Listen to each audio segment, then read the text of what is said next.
What is going on, everybody? Happy Friday. Actually, no, happy Saturday to everybody. I wanted to talk a little Niners news, little post mini camp talk, because we got about, I don't know, 6 to 7 weeks before training camp starts. So there's going to be a lot of downtime. So I'd figure before we jettison off into downtime, I would have Sterling Bennett on, the newly married Sterling Bennett, and no longer I don't know if I should say it, no longer a member of the Bay Area, or if you're Southern Cal now, so technically you're still in the Bay Area, right? I mean, no, the Bay would be NorCal. So I guess I don't know what the nickname would be down here at all. We're in the middle of the desert. I don't know if that matters at all. But there's snakes, there's scorpions, there's no sidewalks, but we're still talking Niners out here in Southern At least you don't have to California. worry about your lawn like I do. There is no grass. I mean, you're right. Well, we do have grass, just all dead. It's all weeds and whatnot. So we're just spraying dirt, essentially, hoping it grows back to something. Dude, I would come out there and help you because I'm pretty proficient on, Okay. like especially in the fall, if you aerate a lot and aerate your lawn a good amount in the fall when it's raining and seed it. A lot of times in the spring it'll grow. Nice. Okay. Aeration and overseeding takes care of weeds because the denser your lawn is, the less weeds you have. So I'm a nerd. Okay. I'm just saying. I don't know what green thumb. I got the green thumb. I don't know what works over on the West Coast, but that's what happens on the East Coast. So last time we talked, it was mostly post draft. You had a lot to say. You had a lot of opinions. A lot of people, including myself, pretty much agreed with everything. I think we were on the same page on pretty much everything. But now we're going into that part of the off season right before training camp where a bunch of stuff happens at mini camp and then it's zero. And one of the biggest things going on right now, before we talk about the Christian McCaffrey deal, is this indecision or this lack of hopefulness coming out of like the Bay Area right now when it comes to the 49ers and Aiyuk. Some people saying, maybe it's not a foregone conclusion like Matt Mayoka. He's pretty connected with the 49ers, saying that, maybe he isn't going to be resigned. Maybe this is going to be one of those decisions where they decide to go in a different direction and they let him play out his, final year on his rookie deal. And then there was some talk that maybe they at least looked into the Minnesota Vikings with Justin Jefferson. What's your take on all that? Are you surprised that things have kind of taken this turn a little bit, or are you a little bit more connected? Do you have a little more of a insight on that? I wouldn't be like I'm not shocked that this has dragged on for as long as it has. I also wouldn't be shocked if it takes it, up until training camp or even to week 1 of the preseason. San Francisco, for better or worse, which I know fans are kind of torn on this, is they do not mind making their star players feel lesser than if it means saving some money. And like Deebo Samuel said in his press conference after practice this past week, it's hard not to take things personally. And I know Deebo's gone through that twofold, being the contract extension he had a couple of years ago and the trade talks this past offseason prior to the draft, even during the draft. So for Brandon Aiyuk, I think it's going to be a long process. It's a guy that, do they want to re-sign Brandon Aiyuk? Yes. Every team wants to have a Brandon Aiyuk. Now, the question is at what cost?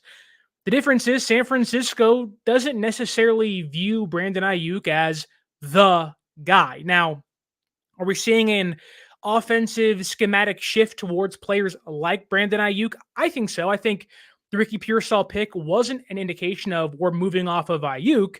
It was an indication of we're getting rid of or moving off of guys like Deebo Samuel, where we have a quarterback now that doesn't need to rely on players like Deebo. Now, don't get me wrong, everyone loves Deebo. The way he plays, the physicality, the energy he has, and what he brings to an offense, he can carry an offense for, a month or so during the NFL season when he's healthy. But I'm not shocked we're here. I don't think Aiyuk should be shocked we're here. There's too many instances, and I can go down the entire list. Deebo, Warner, Kittle, Bosa. Bosa took until the Thursday prior to week 1 of the NFL season last year. Now, Brandon Aiyuk is not Nick Bosa. We know he's not Nick Bosa. I hope to God he knows he ain't Nick Bosa. And you best believe San Francisco is not going to treat him like Nick Bosa. And so, there's nothing Aiyuk can do Sure, can he hold out? Yeah, fines start racking up. He's already got $100,000 in fines as of today because he missed the last 3 mandatory minicamp days. Now, he'll have 6 weeks to get over it and they can negotiate and whatnot, but I would not be shocked if we're sitting here week 1 of the preseason, week 2 of the preseason, and then Aiyuk shows up to negotiate contracts and put his name on the line. I guess I'm less worried because of the direction they went in the draft and some of the talk that's been going on in camp about Ricky Parasol and even, some people who are close to Jacob Cowing and in his game. But I was like you, I always assumed that the pick for Parasol and Cowing is more of the Niners eventually moving off of guys like Debo and maybe down the road, a guy like George Kittle too, because they're kind of a similar type player, big physical guys, take a lot of damage, miss a lot of games. It's another year, another offseason, and George Kittle's nursing some sort of injury. And we haven't even hit preseason yet, and he's hurt. So, I said this with other people. Look, I'm a big Aiyuk guy. I really like his game. But I don't know if he's necessarily a $35 million net a year wide receiver. Yeah. And I can understand the 49ers apprehension about paying him that much. And then, of course, you have two camps.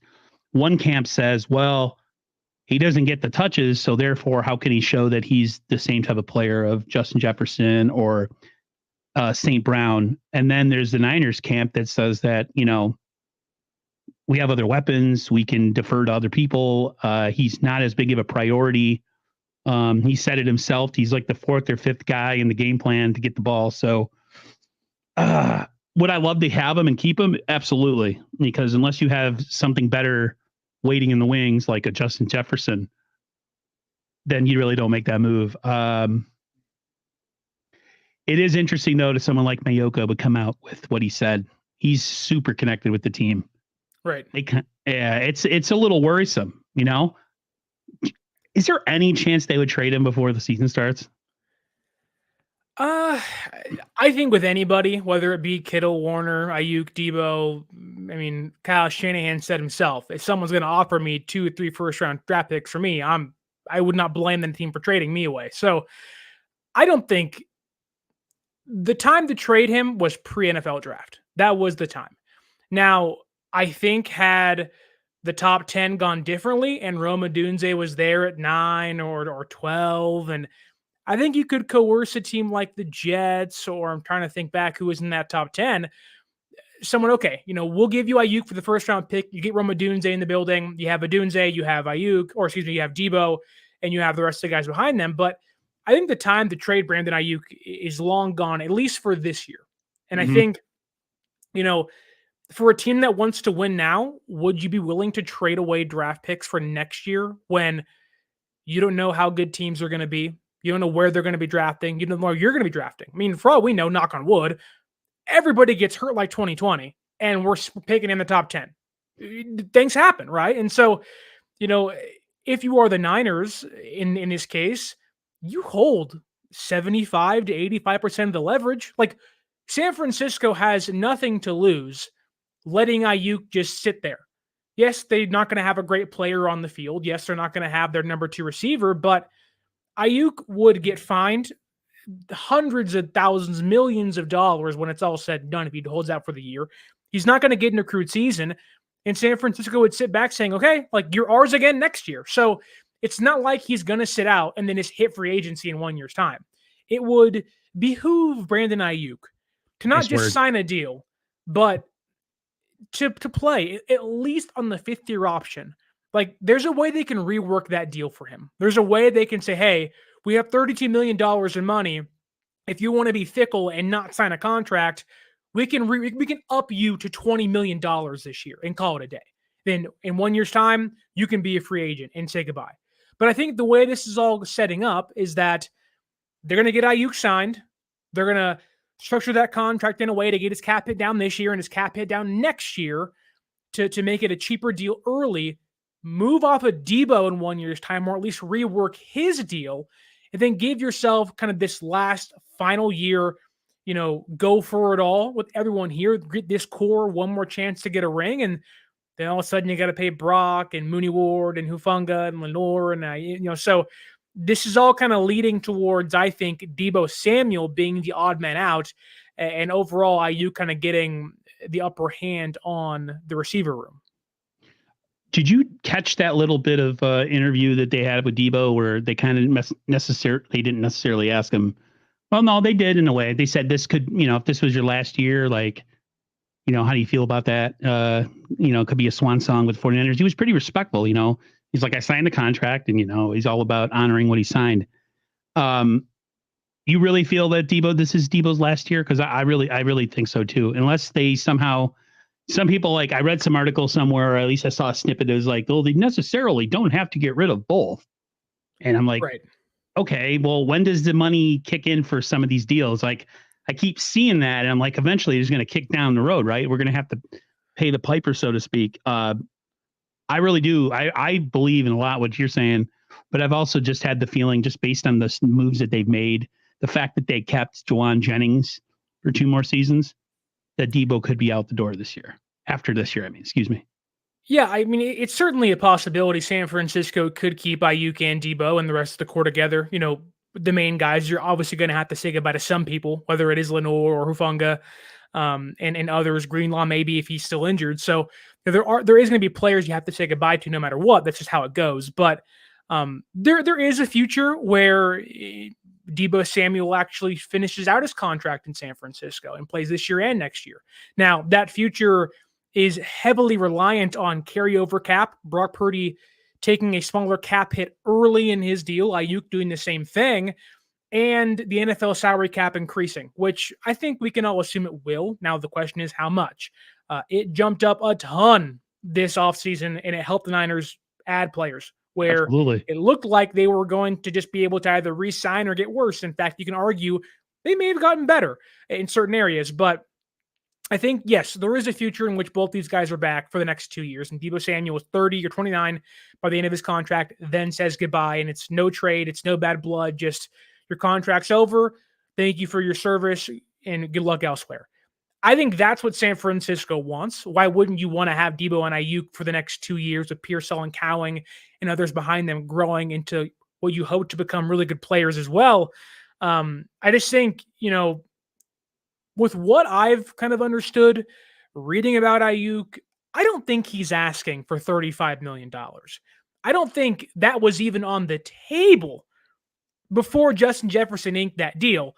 And I guarantee you, if Aiyuk's agent walked into John Lynch's office and said, we want Justin Jefferson money, John Lynch would look that man in the face and say, well, see you later, and would just never open a conversation again.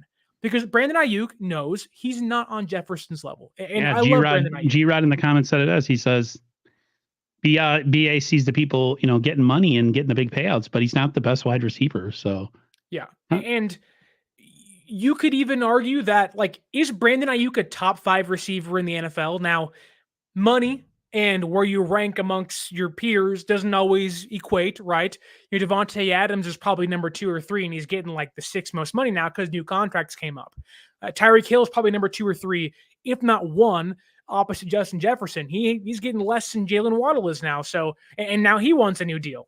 And so, money doesn't equate where your value is. But for Brandon Aiyuk, I hate to say this, but maybe outside of the Saints, who are always so cap strong, he may have gone to the worst place for him to actually get the bag, simply because he's on an offense that doesn't value, or I can rephrase that, he isn't the number 1 guy. In fact, he isn't the 2nd or 3rd guy on the team that's going to get the ball.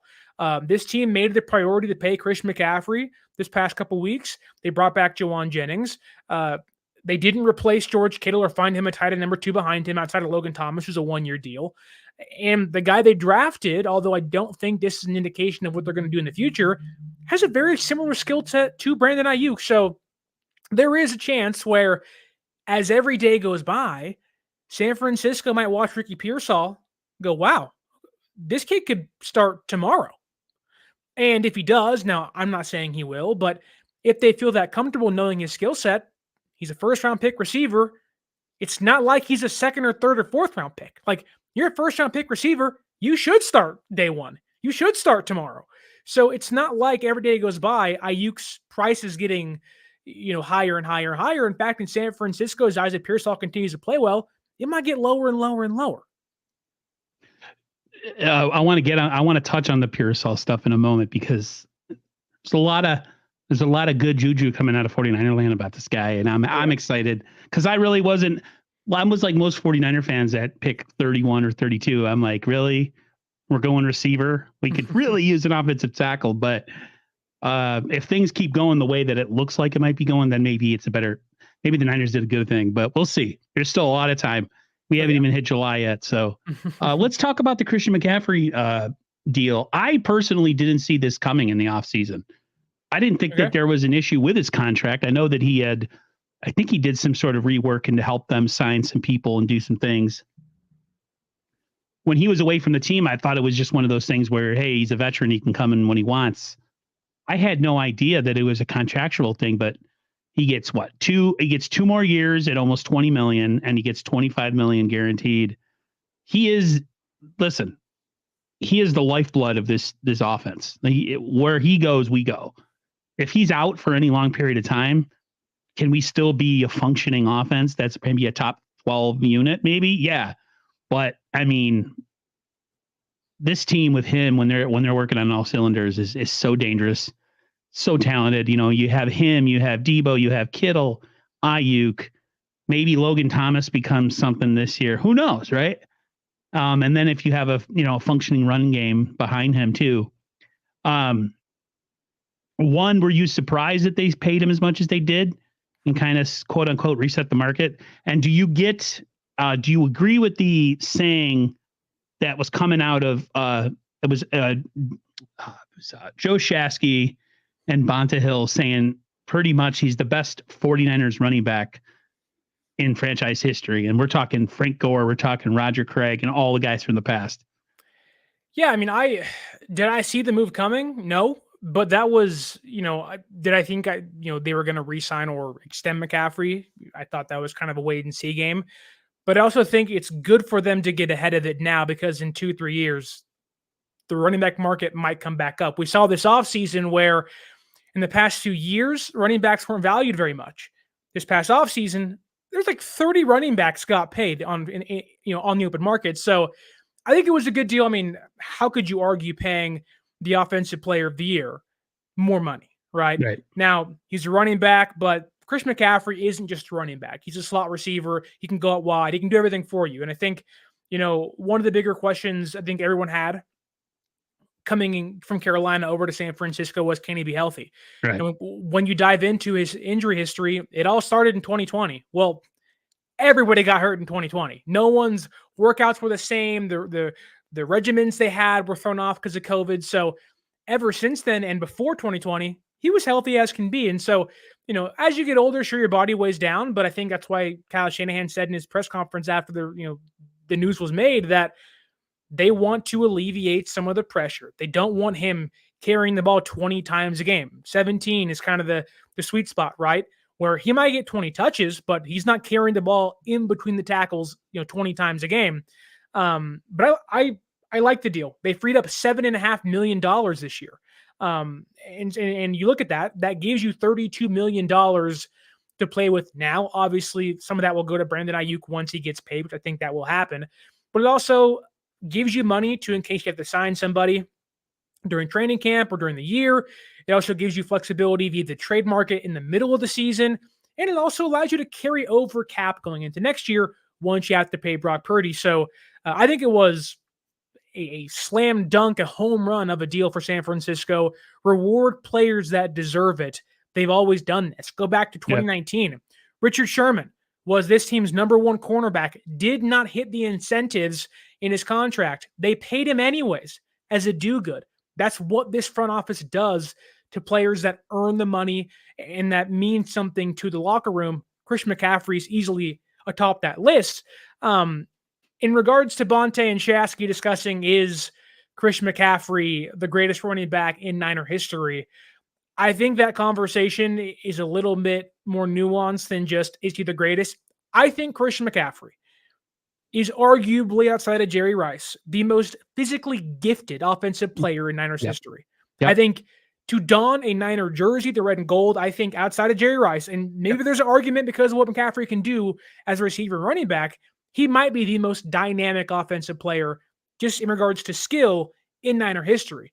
That said, Frank Gore, in my heart, is my goat of goats amongst Niner running backs. But I think when you're looking at just small sample size, what they can do on the field, how they can carry an offense, being a receiver, being a running back. I mean, people compared McCaffrey to Roger Craig. I love Roger Craig. Chris McCaffrey's better than Roger Craig. He is. Sorry. And I've always been the guy that's kind of banged the table because Craig was kind of a revolutionary player as far as like making running backs more than just a runner. He was a pass catcher too and stuff. But my brother's like I think it's more of the Niner fan talking in me that why I believe he's in the Hall of Fame or needs to be in the Hall of Fame. My favorite 49er of all time is Joe Montana. Right. But my belief is the all-time greatest 49er player of all time, and maybe one of the greatest, if not one of the greatest players in the NFL, was Jerry Rice. Yes. He's got the championships, he's got the records, he's got it all. He's got longevity, everything across the board. He had it all, right? Christian McCaffrey's definitely challenging that as far as just how much he does for this team in the amount of just how much of a headache he causes for defensive coordinators. And so, I think he totally deserves it. I'm glad he got the money. I didn't see it coming whatsoever. I thought he was good based on what they paid him in the past. But apparently, like you said, the Niners do reward people. They've done it for, I would say, the most of this regime now. So I'm real happy. I'm really happy.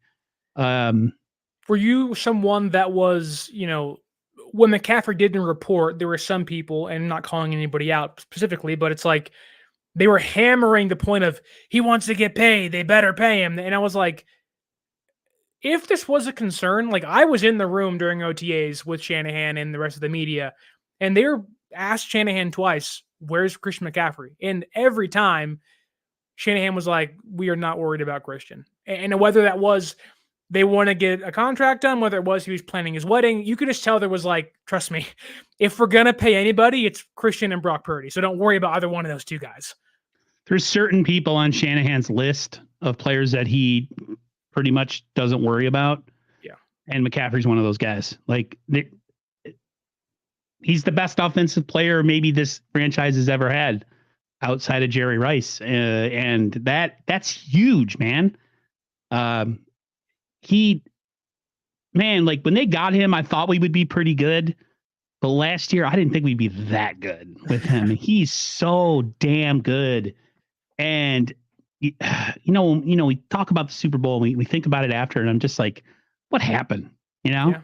So many weapons, so many ways to skin a cat. And yet we just were so inept on offense in that Super Bowl. And so this organization does its best. We could be critical of them for a lot of things. They're putting another really good team on the field again this year. They're giving us another chance to win a championship. It's not like they, got pissed off and clean house and now we're like essentially the Buffalo Bills who just gutted their whole team because they have to pay Josh Allen, right? Yep. The Niners are really stacked all over the board. To me, the biggest opponent for the 49ers this year is health. It's health. I think they're going to have some challenges with some of the teams they play, but I think they're just so damn talented that they're going to be in every single game. I don't want to make any comments about the Kansas City game. Me and my one 49er buddy that I work with were like, he's like, I'm going to stop watching games if the Niners lose that game. So I'm not even going to go in that direction, but they put themselves in a position to win many games. They have a lot of good players. The one thing about McCaffrey that Shanahan said is, we want to protect him from himself. And all I could think of is like, no, we got to protect him from you because I love you to death. You're a great coach, but you're like, when something's working, he just keeps pounding it. And then like, yeah. So when he said that, I'm like, yeah, but you're kind of the reason we need to protect him because you never, where was JP Mason last year? He never got the ball, it was the McCaffrey show all the time. So, well, it's funny that Shanahan said that because McCaffrey was someone that was at OTAs last year when he didn't have to be. He was at minicamp when he didn't have to be. He was leading the pack, and I would like to think that McCaffrey would have been there again. Maybe the contract and his wedding got in the way of what they were doing, but McCaffrey is someone that since he has been a Niner, first game against Kansas City, short week, has like 20 carries. Like he's never been a non-reliable piece of the puzzle. And so my question would be for Kyle is that, can you honestly trust the guys behind Christian to carry, or you don't even have to carry the offense? Just can Elijah Mitchell carry carry the ball 5 times a game? Can JP Mason carry the ball 5 times a game? I mean, Garendo. Well, so take that. Like, I'm someone that really likes Isaac Guerendo and thinks that in a couple of years he can actually have an impact. But that's the thing. Shanahan was asked, what is Isaac Guerendo? Who is he? And he flat out said, like, he hasn't done it all ever in his entire college career, which is true. There's not a lot of tape on him. Very little time, like 132 carries is his peak. And he's always been the number 2 guy. And that's fine if he's a number 2 back in the NFL. There's great number 2 backs in the NFL. The issue is you're not going to get peak Grendo until year 3 or 4. Yeah. And so can you carry or can you rely on Elijah Mitchell or Mason when I think both those guys are on the last year of their contracts, which it's running backs, whatever, but can Mitchell stay healthy? Can Mason be the power back? And if he is, are you ever going to feel comfortable taking him off of special teams? That's the only reason why he doesn't play. He's a special team guy. And it's like, no, this guy can be something for you. I don't know, even if Shanahan says that, I'll get to save Christian from himself. Back to your point, Shanahan, do you even trust the guys behind him to actually help and protect him from himself? Yeah, and you think about it, like, does Mitchell even make this team? Do you think he makes this team? Me and other guys, I've had other guys, we've talked, we're iffy.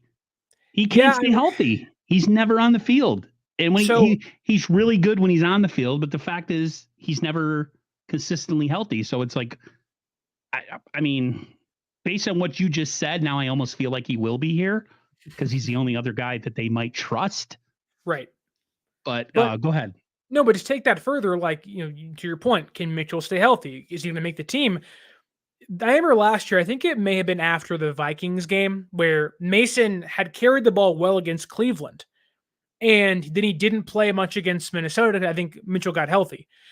And people asked him, like, why is Jordan Mason not seeing carries? And Shanahan just bluntly said, because Elijah Mitchell's our best running back behind Chris McCaffrey.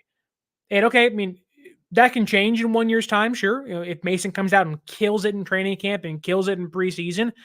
But it's not like Mason hasn't been good in the small spurts he's got to play. Like, whenever I see Jordan Mason play, I'm like, why is he not playing more? Right. Now, I'm not going to say he's going to be an all-timer or any of that, but he can be a cog in the machine to help you win. Yep. Whereas Elijah Mitchell, the last time he's actually been beneficial to your team was 2021. And at the end of the year, he had 1 yard per carry against the Rams in the NFC title game. Now, that's a handful of years ago. We can forget that, sure, but Elijah Mitchell is no longer a featured back. You don't view him as that. You haven't since that rookie year. And I can argue, because the injury he has, or the injuries that he has had, every snap, it's a fear of, oh, he might break something. He might tear, is he going to pull the hammy? He missed 2 straight offseason programs last year because of injuries. Now, he was healthy for the most part of this past season, but even when he was healthy, he didn't play. So I get what Kyle's going for, but the reality of it is, Kyle, do you actually believe what you're telling us? Because I don't think you do. Exactly. Yeah, I think Kyle means well, but Kyle is one of those guys where he trusts his guys, and sometimes that means using the hell out of them until, the wheels come off, literally. So we'll see. It could, who knows, maybe it'd be a renaissance year for Elijah Mitchell, and he comes in and he's just super healthy and he plays amazing.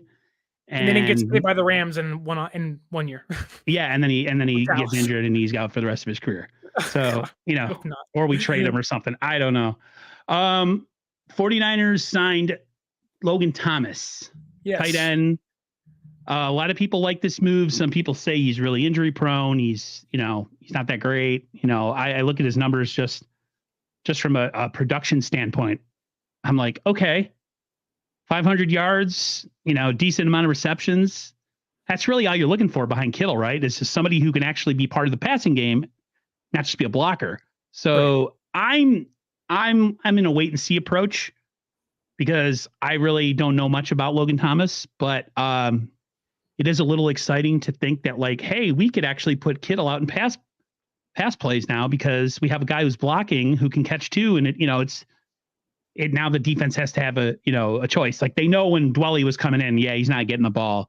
Right. Warner's coming in, he's not getting the ball. This guy could actually be targeted and actually make some plays. What was your thought about the signing? Are you excited? Are you kind of about it? What was your take? I think my reaction was, did we just sign a tight end number 2 for the first time since 2020?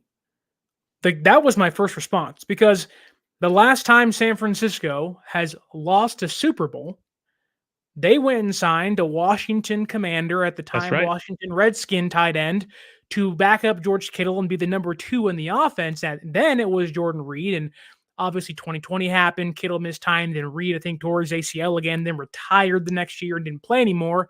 And then this year it's Logan Thomas. Now, Logan Thomas is not Jordan Reed. Let's be very clear here. But I think what Logan Thomas does is you've lost Charlie Warner. I would assume you're not going to bring back. I think Dwelly also joined Warner in Atlanta as well. Maybe I'm wrong there, but he went somewhere. I just can't remember. Prior to this past week, the tight end room was George Kittle, Braden Willis, Cam Latu, who hasn't practiced the entire offseason, didn't play all of last year because of the torn ACL. Eric Saubert, who was a bona fide blocking journeyman in the NFL, who is fine. You need some of those guys. Mason Pline, who he's fine. He's 6'7". He doesn't move the way you'd want a George Kittle to, but I think Mason Pline is a project player that will need a couple years, basketball convert. You hope in a couple years you can be a red zone threat for you and go up and get it kind of guy against linebackers and cornerbacks and safeties. But, like you walked into this year with Braden Willis being your tight end number 2. I like Braden Willis.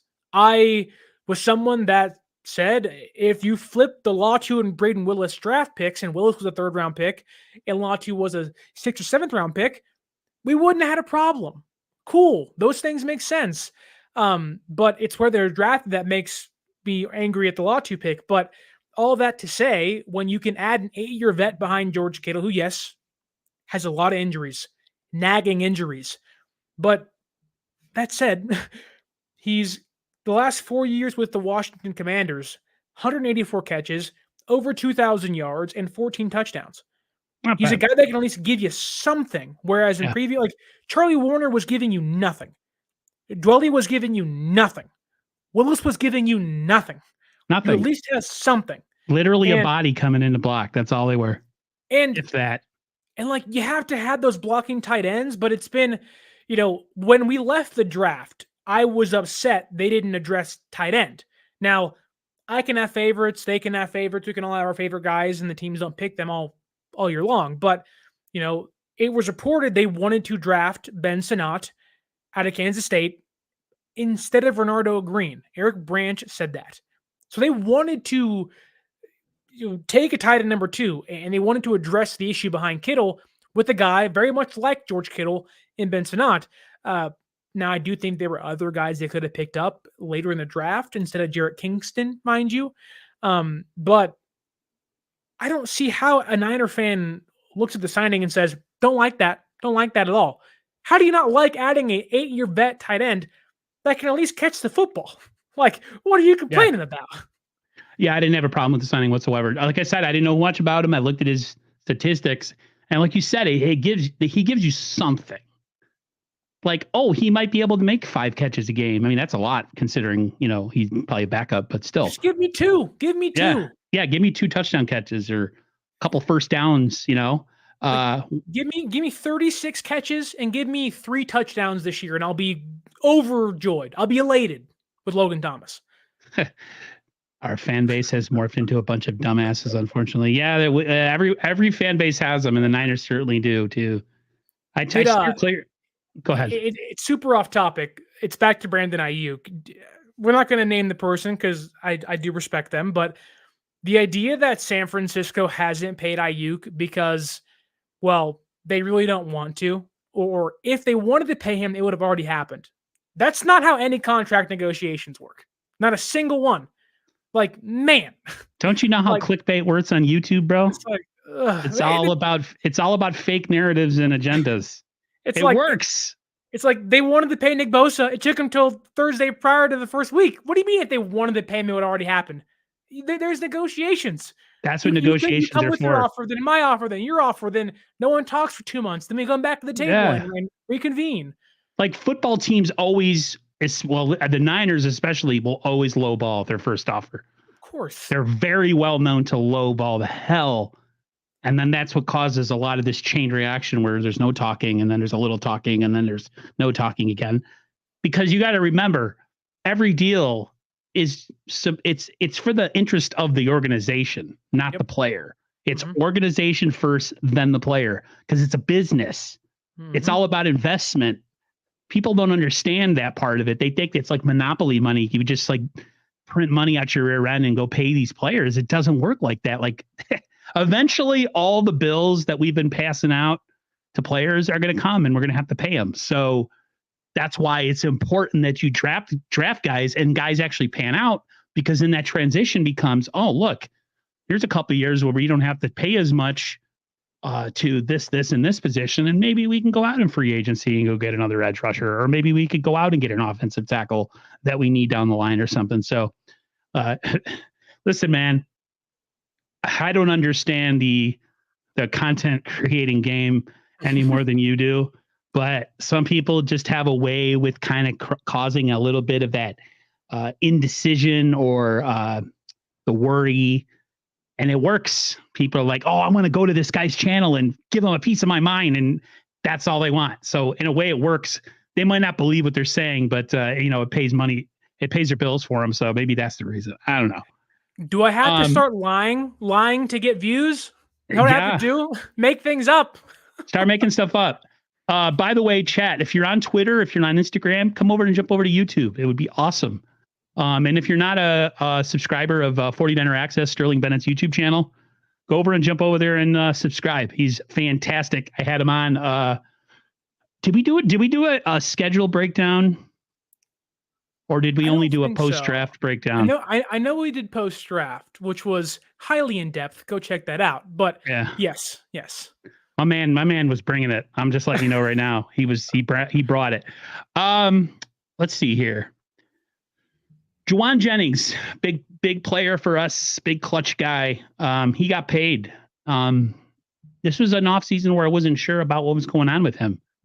And it was nice to see him. And Niners paid him pretty hefty amount of money for a wide receiver 3, 2 years, up to $50 million, 10.5 guaranteed. Thoughts on the Juwan Jennings signing? I thought it was a great signing. I thought it was another guy, like you said, who gets rewarded for hard work.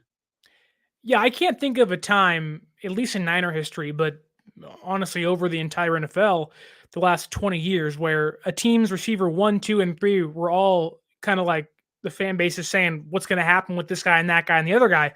It felt like, there was a little bit of worry of every single receiver this team had. If, are they going to be here next year?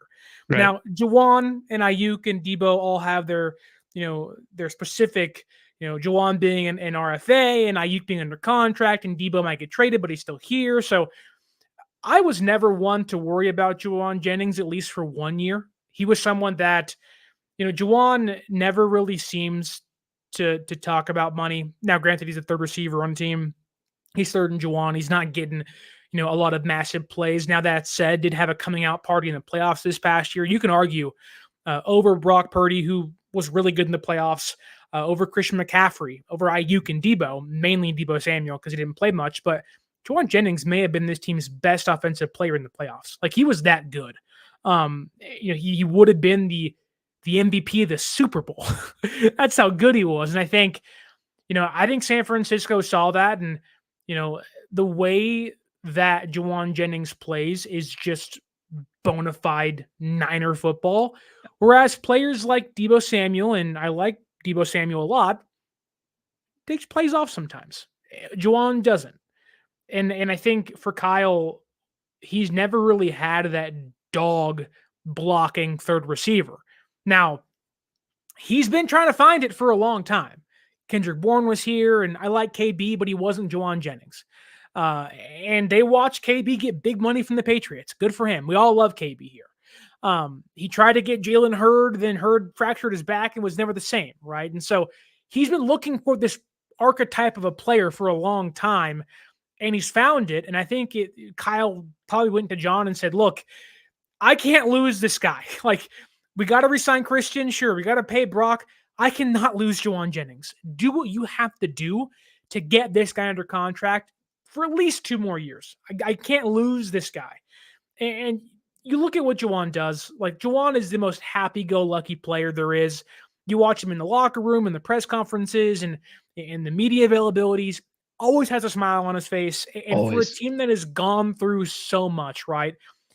2021, losing against the Rams, the Tart drop pick, the Jimmy G interception, when he's falling down, almost getting sacked by Aaron Donald, the Purdy torn UCL last year, overtime loss to Kansas City. You really do have to have players like Juwan Jennings because they allow a team to breathe and start to believe they can bounce back. You can be mad, you can be frustrated, sure, but it's very easy to get down on yourself when you fail over and over. You start to question, is it worth it? Can we actually do this? Can we actually, get over the hump that is the Kansas City Chiefs? Players like Juwan Jennings make the day-to-day life easier. Whether you're working at Walmart, whether you're working for the San Francisco 49ers, you need to have someone to give you a pick-me-up, and that is Juwan Jennings. And so I don't think Juwan as a player, sure, they wanted to have him here. They love him as a player. But I think as a person, you just have to have those guys in this room to allow your team to breathe and believe in themselves again. You got to have people like that in your life, in your locker room, and at your job. You know what I mean? They just bring up the spirit of everybody. He's when I saw the clip of them when he re-signed him and it was the 49ers, they made the clip. Man, I've never seen a guy be so happy to get third receiver money like he is. Right. A lot of people, a lot of people said, you got the bag. And in our life, in the sense of, what we get paid as to a football player, $14 million over a couple, that's pretty good amount of money. That's life-changing money for most people. Oh yeah. So I'm happy for him. I'm glad he's here. And I'm glad that they have their top 3 eventually with Aiyuk getting paid because of the next guy I want to talk about. And that's Pearsall. Or Parasol. I don't know exactly how to say it. There's been a lot of good talk coming out of camp. Like I said, I've stopped listening to a lot of content creators other than maybe you and RSF 49ers Live, Raj. I tend to more focus towards like the guys like we've talked about, like the Miyokas and the Barrows and stuff, the guys that are there all the time. When guys like that say like Parasol could be something special, and that him and Purdy are having a really good mini camp, whatever that's worth. They don't have pads on. It gives me a lot of hope going into it because some people, and I, like you said, I won't name names, I've kind of compared this pick to the Dante Pettis pick. And that's essentially saying he's just another version of Dante Pettis. And those people or that person is starting to eat their words. So what is your overall thought about how special this kid could be? Because he can catch, he could block. I guess he could block pretty well. So, I mean, like his biggest issue is, bump coverage, which I'm assuming if in my mind, my fantasy is he's going to be the next Puka Nacua. So they're just going to put him in the slot all day and he's going to get like 20 catches in a game. And, and they're going to be like peeing in our pajamas, come season time. What is your take on Pearsall? I will not be peeing in my pajamas for Ricky Pearsall. Just a saying. But yes, I mean, I know we talked about after the draft, people were torn on Ricky Pearsall. And, did I expect Pearsall to be the first round pick of this team? No, I didn't. I don't think anyone did. That said, I was not shocked they picked him. We talked about, I had 2 guys that I said, these guys are going to be Niners. They scream Kyle Shanahan. It was Guerendo and Pearsall. And lo and behold, what happened? They picked them both. And that's not to pat myself on the back. It's to point to Pearsall and saying he fits so well into the scheme.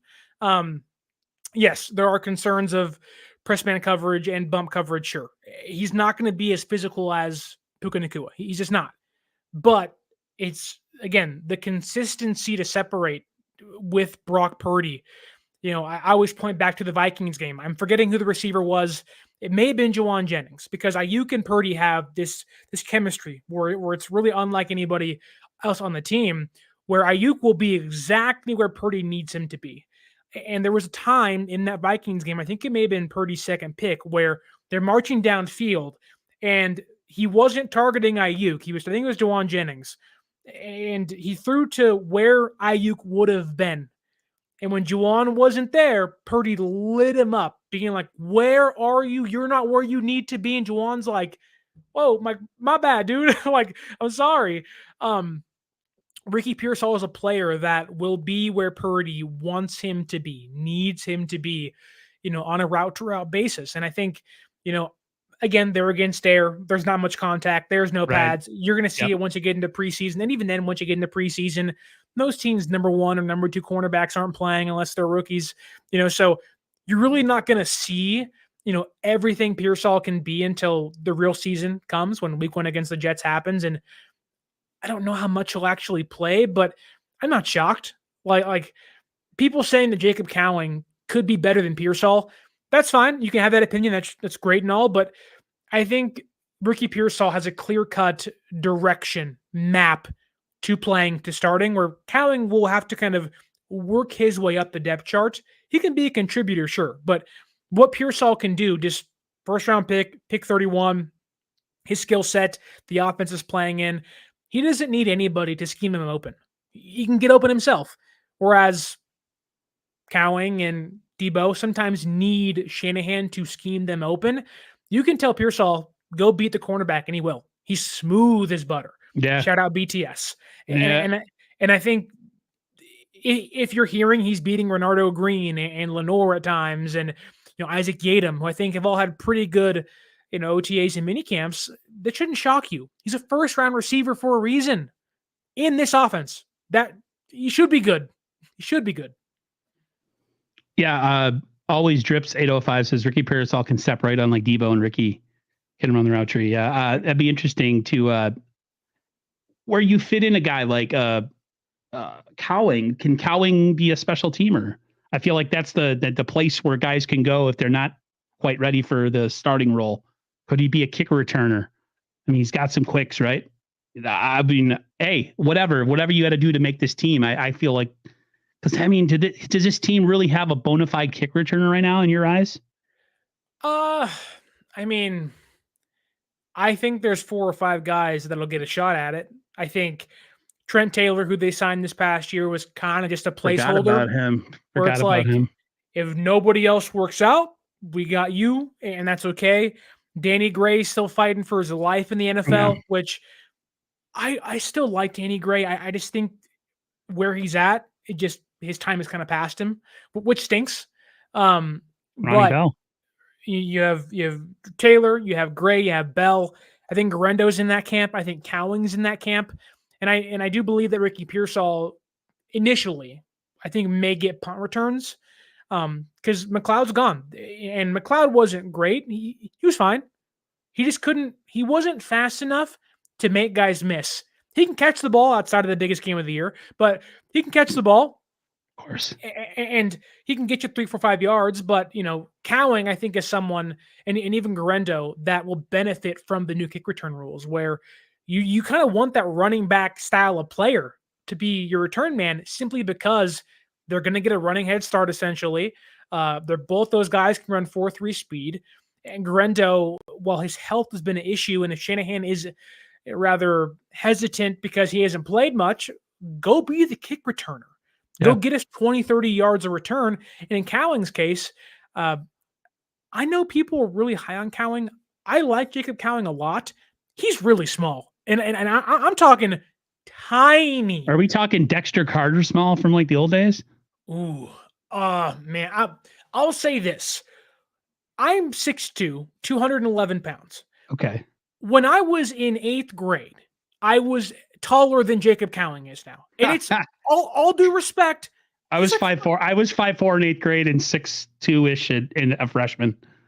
Exactly. And again, it's all due respect. He's just really tiny. Now, that said, he's a tough SOB to bring down, which is Right. why I think, getting and designing him free releases in the backfield, letting him do the end arounds and the Debo stuff, and kind of getting him acclimated to the offense, but also doing kick returns. You give me a 4.3 speed guy that is tough as nails to bring down, be my return man, please. Like, I can't think of the last great Niner return man. Like, and to People say always, Ted Ginn, and I was like, was he really though? I mean, they've had so many. So you had McLeod, you had Kyle Williams, you had Allen Rossum for a couple years, you had Ted Ginn. I think Trendon Holiday was here for like a week and a half, which is pretty good with Denver. But I just think San Francisco, like, they don't have many question marks, Right. but they tried to address kick returner when they got McLeod in here and they signed Odom and they signed Oren Burks. Now it's like Cowing is here. And I think, if anything, if he wants to etch out himself a career in the NFL, kick returner is one of the easiest paths to doing so. Because let's say they re-sign Aiyuk and they have Pearsall and they have Jennings and they have Debo for 1-2 more years, right? Cowing's your fifth guy. You're not playing much. And you can argue that they might want to keep a player like Bell or Gray or Trent Taylor or even a Chris Conley, right?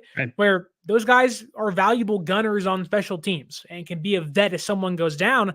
Right. Cowan could be your sixth receiver on your team. And if he's your return man, great. Like, you start diving into, New York Giants, Eli Manning era, where it was Plaxico Burress and they had Steve Smith, not related to the senior, but this normal Steve Smith from USC. And, you had David Tyree and Hakeem Nicks and Dominic Hickson doing kick returns. You're like, wow, this guy actually is pretty good, but he's doing kick returns. Now, Cowing is much more dynamic than Hickson ever was, but that's how deep the room could actually be. Then you have your Victor Cruzes in there. You're like, oh my God, every single one of these guys can hurt us. The guy do the cha-cha-cha. Yeah. You got it. Exactly. And, I think, not to say Cowing's height is going to crush him, right? As always, Drip says, Steve Smith, 5'09", Darren Sproles, 5'7". It's just to say that when you're not 6 foot, when you're not 5'11" and up, it's really hard to get on the field as a receiver. You really got to be good at other things. Exactly. When you're that small. And that's why Cowing kick return just makes sense.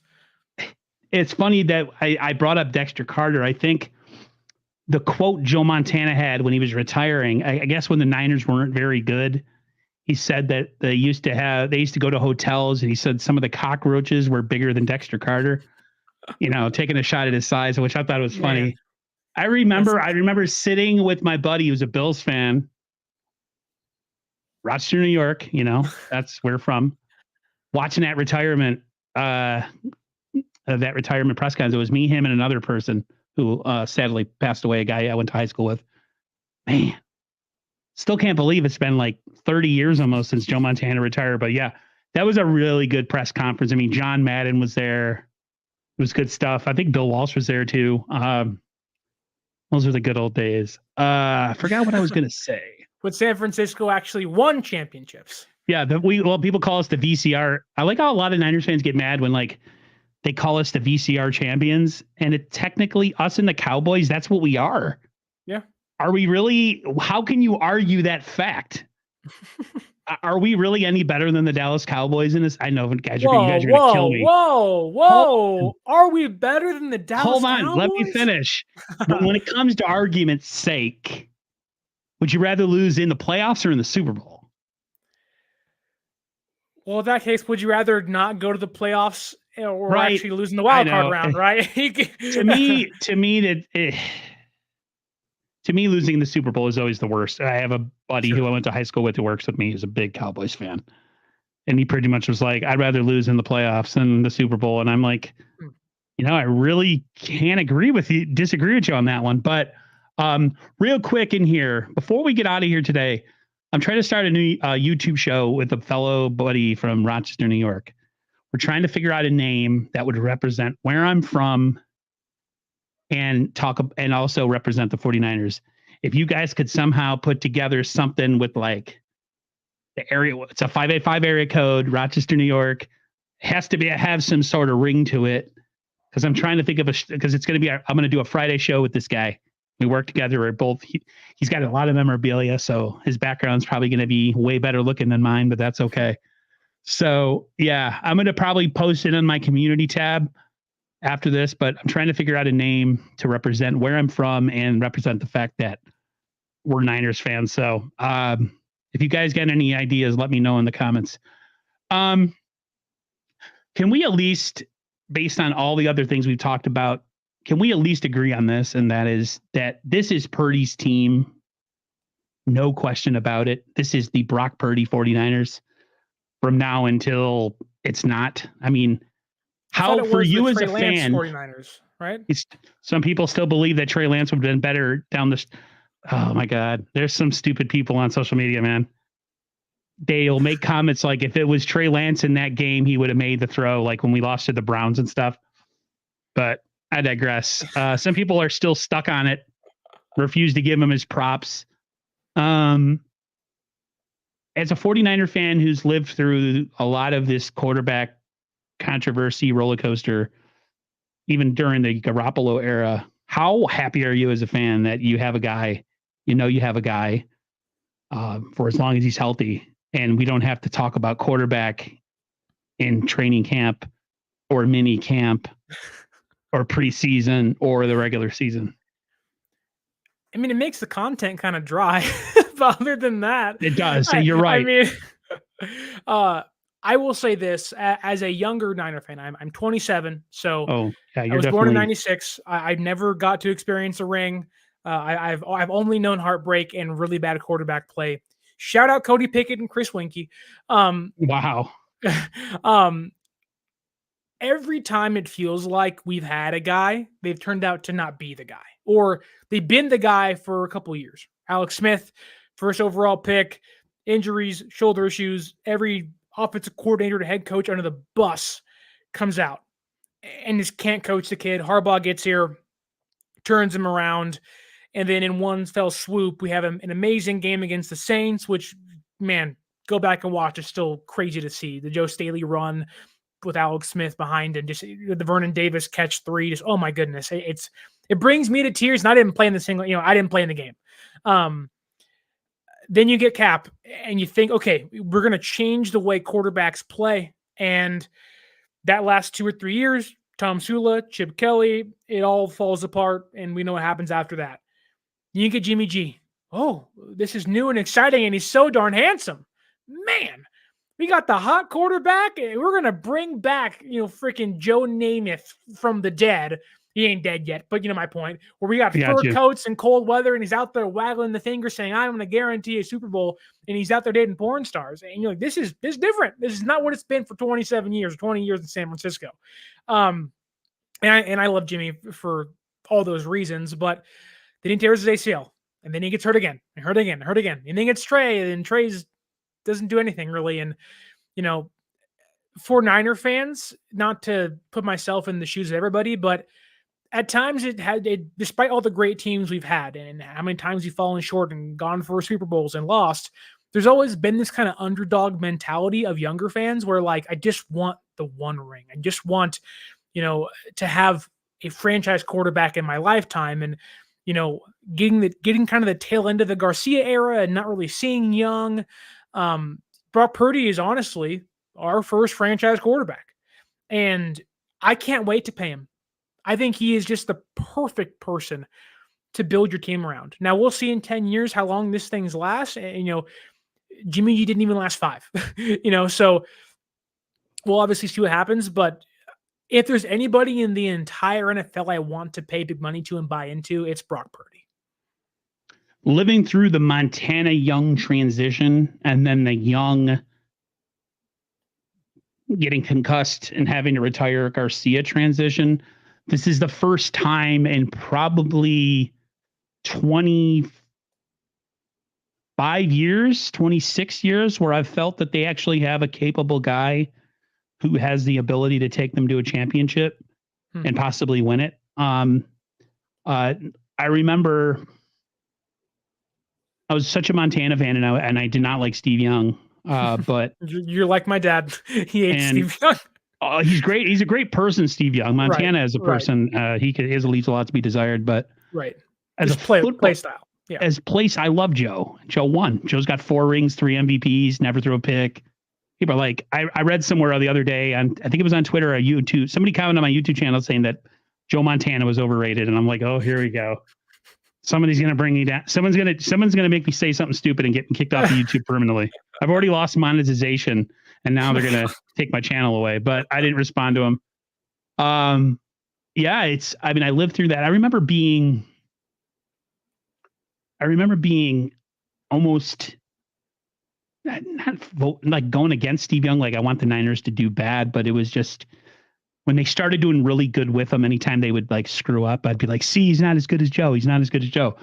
Once they won the championship in 94, 95 season, I kind of let go of all my anti Steve Young rhetoric and just like accepted him as the guy. So like, I mean, I was a freshman in high school, and last time we won a Super Bowl, I was 30. It'll be 30 years this year.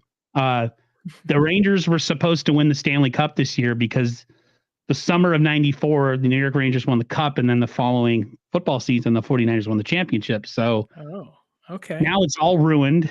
And I don't know if the Niners are going to win the Super Bowl now because of the damn Rangers. Told my brother, I was like, God dang it. Like they had to screw everything up. It was destined to be the same. And of course, I mean, the Knicks were doing well that year too. I think the Knicks were in the finals too in 94 against the Houston Rockets, if I'm not mistaken. Okay. So yeah, that whole era was, we didn't know how lucky we had it going into what we're dealing with now, where we finally, after 23, 24 years, might have that guy again, who a lot of people look at him and say, oh, he's too small, his arm's too weak, he's got small hands, he just doesn't have the requisite physical capabilities to be a starting quarterback. And it just, I don't know, I have this weird sense of like calm where like I'm not worried about the quarterback going into this season. It's cool that we got a guy like Josh Dobbs to back him up, although some of the reports from minicamp say that Josh Dobbs looked like trash. So that really depresses me. Hopefully Purdy doesn't get hurt. But yeah, I mean, I just, when I see people still trying to drag him down and make storylines out of things and create content to where their content is like, they're complimenting him, but it's really kind of like an underhand compliment where they're like, oh, he's our MVP. He can't do no wrong. He's our MVP quarterback, almost to say like, this is the guy that we chose. So now, like when he does bad, like they take those little subtle shots because they're so mad that Trey Lance didn't work out. So it's nice. No UCL injuries to worry about going into training camp. Everybody's going to go away from the team. Hopefully everybody stays healthy. And we have a chance to win another championship this year, hopefully, if things go right. But at least we got our quarterback. That's how I feel. Yeah, I mean, for once, it feels like I would go through 17 receiver negotiations, 17 consecutive years of will they, won't they with the receiver, compared to do they have their franchise quarterback? Like the tumultuous, just head shaking, head scratchingly dumb comments we heard the last 4 years. And whether you're pro Jimmy, you're pro the team, you're pro Trey, you're pro Nick Mullins, you're pro CJ Beathard, whatever you want to be, like just sometimes it feels like Niner fans, they all want the same collective thing, to win a championship, to win a Super Bowl. But, it's how you get there that matters to me. And, this past year I thought was just the perfect team. I thought it was, the actual players themselves, the way they carried themselves, the story they were telling, the rematch, it was, we're all going to make 2019 right again, right?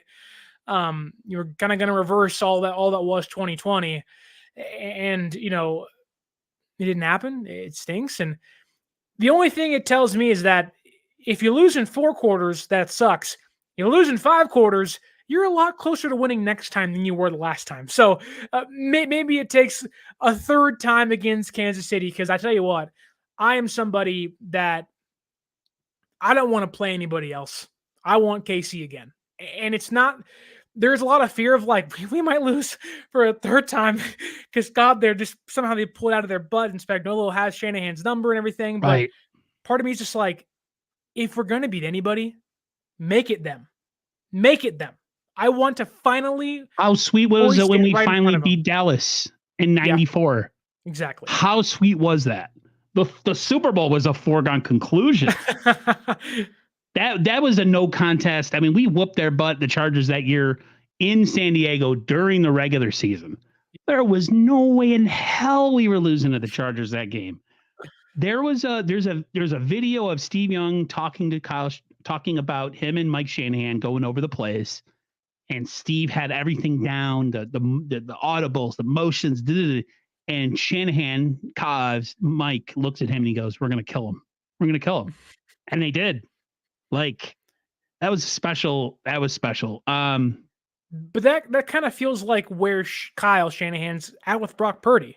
A little bit. They view this, and they haven't won it all yet, but they view the game so, I guess, the chemistry. They have the same eyes. They view the game the exact same way. It's a one-track mind between those two people, where you can tell like the embrace that Shanahan and Purdy had after they beat Detroit. And I get it, the outcome wasn't what we all wanted it to be in 2 weeks' time, but that would have never happened with Jimmy or Trey. Like, you can just tell, yeah, I'm sure it was, holy hell, how did we win this game kind of hug. But you can tell there was this embrace of like, we did this together. Yep. And for the first time in a long time, like Harbaugh had that in him with Alex Smith and Kaepernick, where he'd smack the helmet, he'd hold Vernon Davis while he cried in the sideline. You can get the emotion out of the head coach with Harbaugh being very emotional as a person in general. But you don't see much of that out of Kyle Shanahan. And when you do, it means something. And so, although, again, the season didn't end how he wanted it to, finally seeing Kyle's emotion towards a quarterback where it's not yelling and screaming at Jimmy or Trey or whoever else is under center, you can tell there is this like natural connection between Brock and Kyle. And I think that should lead to years of success. Whether you win it all or you don't, I see no reason as to why in 10 years' time we're not talking multiple division titles and NFC championships. And, to be fair, if it's just one more go around and they win the whole thing, I don't care what else happens. Just win me one and we're going to be okay, right? All Steve got was one, and everyone calls him, one of the greatest quarterbacks of all time. So all we need is one.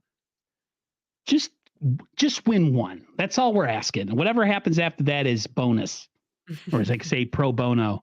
I guess the last thing I'll ask you before we get out of here is just, we've pretty much touched everything I got here. It's just, you're not necessarily going to be at camp this year, but you said that I asked you if you have some storylines or some thoughts on some people that you're looking at, like, I don't know,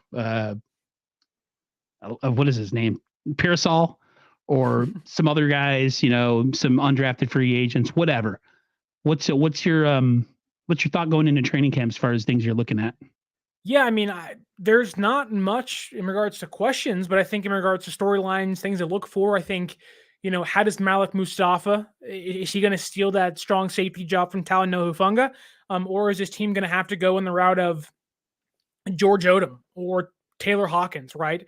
I'm also interested to see Hufanga's recovery and how that goes. I know he's on the sideline doing drills, but hasn't really taken part in team drills just yet. Right. So his recovery is going to be one thing on my mind. It's a contract year for him. They brought in Mustafa for a reason.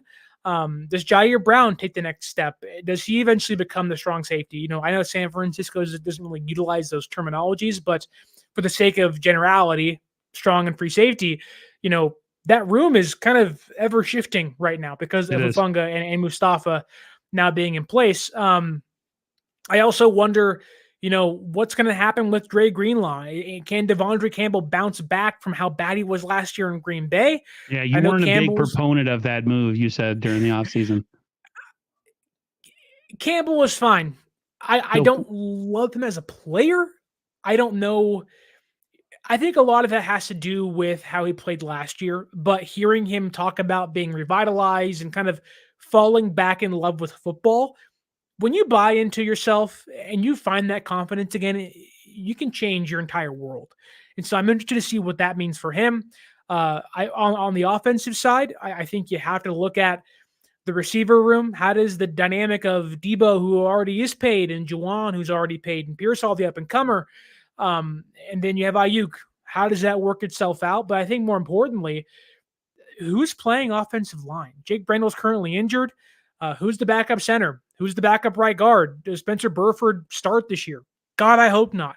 Does Dominic Pooney steal a starting job? I think this team is, in regards to their best starting five, when it's all said and done by the end of the year, I think it'll be Trent and Aaron Banks and probably Brendel, then Pooney, and you have McKivitz, and you have Feliciano kind of being the roving or the roaming kind of swing tackle guard center player for you. But time will tell.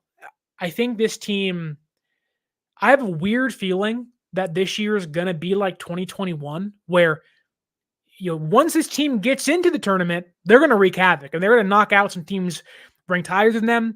They're going to knock out teams that you think, they aren't as good as, or, 2021 came down to the freaking overtime in LA at SoFi Stadium at Levi South, and they snuck in and they beat Green Bay and Dallas on the road. And I don't know if it'll be exactly like that, but this year feels like it might be a little tougher than last year was for us.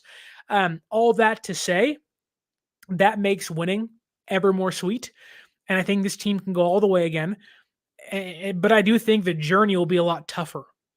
I think the uphill climb will be more evident than it was last year. The Rams are better. The Cardinals are better. Seattle has a retire regime change. Your schedule is not easy by any means. Nope. And the last month of the season is not going to give you any days off. So I think, I could see them winning 11, 12 games, maybe winning the NFC West, maybe being a top wild card seed, but also just getting in and wreaking havoc. And so, again, we have 6 weeks-ish till training camp begins. Honestly, I think a lot of fans are kind of where I'm at, where it's like, all this stuff is great and all, and we'll talk about it, but call me when week 1 starts, because honestly, call me when December starts, because that's when things get real. So it's not wake me up. So it's not wake me up when September ends. It's wake me up once the December starts. Exactly. Simply because this team should be in the playoffs fighting for a championship again this year.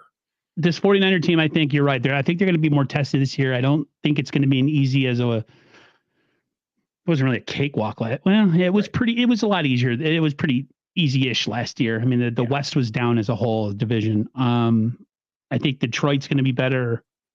Green Bay is going to be better. I think the West itself, a lot of people are like, oh, the West is going to suck. The Niners are just going to crush it again. I'm like, not necessarily true. I think the Rams are going to be sneaky good. And I think Seattle, they have a lot of good players. They just need the coaching and some other things to take. The thing that we have over Seattle is that we have a better quarterback. Yes. Seattle won't be Seattle like they were until he's no longer their quarterback. He's just not a good quarterback. That's all there is to it. Things I'm looking forward to. I'm just looking forward to them staying healthy through camp. That's all that really matters to me. If you're going to get hurt, get hurt during the season. Don't get hurt before anything starts. I do want to see some interior offensive line stability. I wouldn't mind a guy like Pooney and maybe a guy like Feliciano starting the season. Interior wise, I guess it would probably be Feliciano center and Pooney right guard, or maybe. Would it be? Or do you think is it more likely it would be Feliciano right guard and Pooney center? If Brendel's on the shelf for any period of time, I think Feliciano is the center. He was taking snaps, which you don't even do during OTAs and training or in minicamp at center. So he is right now the backup center on the team. Things to pay attention to, people. Things to pay attention to. I want to see the maturation, or not the maturation, the chemistry, if it can be developed with Leonard Floyd and Nick Bosa. Do we finally have a 1-2 combination on each side of the ball to rush the passer? Because really, I mean, there were times last year where it was just Bosa and nothing. It was like Bosa, and then it was just a bunch of dudes.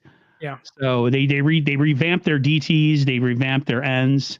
So hopefully that transpires into something. And then, like you said, maybe wake me up in 6 weeks, but really wake me up when the September starts, because that's when it all goes down for real. Yeah. Anything going on with the 49er Access YouTube or any of your other podcasts, anything like that you want to talk about real quick? Yeah, I mean, we have gone through the entire draft class outside of one player, and that one player is Tatum Bethune. We have gone through every single pick, and we are going to dive into my Tatum Bethune scouting report in the next week or so.